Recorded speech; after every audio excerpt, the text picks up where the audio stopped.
Hi everyone, this is Kamau. Welcome back to my channel. Did you attend a Catholic school?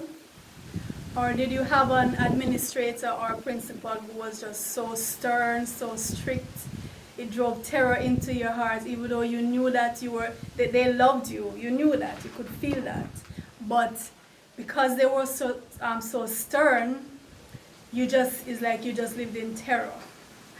Well, a sweet kind of terror. Well, today I'm going to share with you an experience I had at the Catholic school that I attended, Holy Childhood High School in Jamaica. I attended Holy Childhood from 1985 to 1993, and my principal was the beloved Sister Mary Stephanie. She passed on a couple years ago, but we loved her so much because we knew that she wanted the best for us. Through all her sternness, and her insistence on us being her young ladies, as she would say, always calling us her young ladies.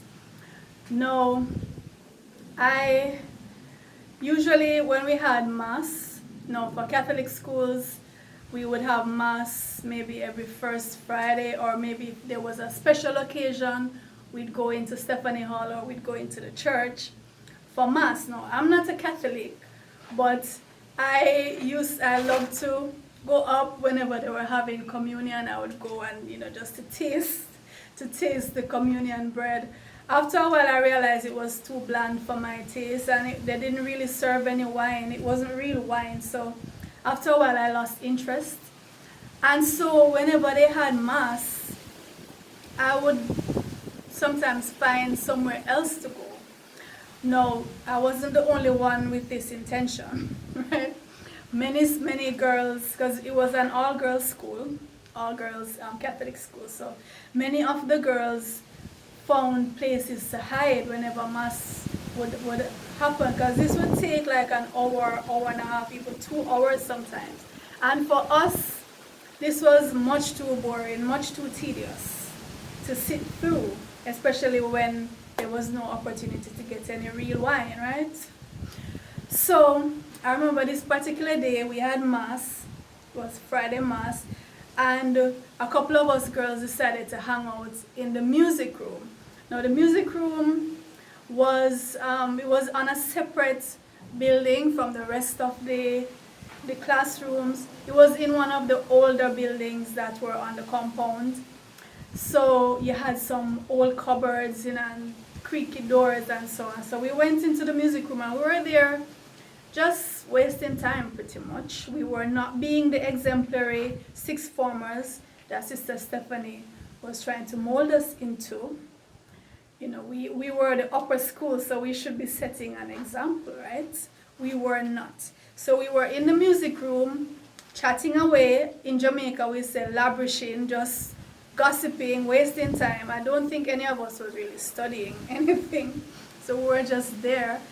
And usually Sister Stephanie or one of the senior teachers would patrol the compound just to make sure that nobody was hiding away. So like if we were in the classroom and we saw anybody coming, we'd raise our legs up, because there were some windows near to the bottom of the room where if somebody was in the classroom, you could easily see their feet or the hem of their skirt through the window. So what we did was we would just raise up our legs, and so nobody would see. But in the music room, there was nothing like that.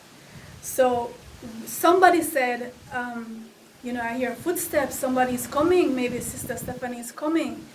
So everybody became agitated. Now we were trying to find somewhere to hide, but really there wasn't anywhere to hide in the music room. Right? It's just this old building with some chairs inside, and the cupboard. So then somebody said, "Let's go into the cupboard." So immediately she dashed into the cupboard. Now it was about 7 or 8 of us, right? 6 formers, and she said, "Let's go into the cupboard." No, I don't think any of us had any second thoughts about it, because we did not want to be caught by Sister Stephanie. That was immediate detention and a scolding, and you don't want to be scolded by Sister Stephanie. Right? You do not want to be scolded. So everybody made this mad dash for the cupboards. Now these are some tiny cupboards at the base of the wall. So the first girl went in and, got in, and everybody one by one got into the cupboard. Now we were squeezed up. Can you imagine 7 girls in a tiny cupboard? So we were squashed in there, and it was so dark in there. We're saying, okay, she's not gonna find us, she's not gonna find us. We're just waiting. So we heard the footsteps coming in, and it's like we could hear our hearts racing, because we're saying, please don't let her find us. So she came in, we heard the footsteps, and then we didn't hear any footsteps anymore. So I said, okay, she must be gone, right? So we're there contemplating, okay, is the coast clear? Is it safe now to come out? And suddenly we just heard a voice say, okay, girls, come out now. Come out now, girls. Or I think she said young ladies, because, she's always calling us her young ladies. Young ladies, please come out.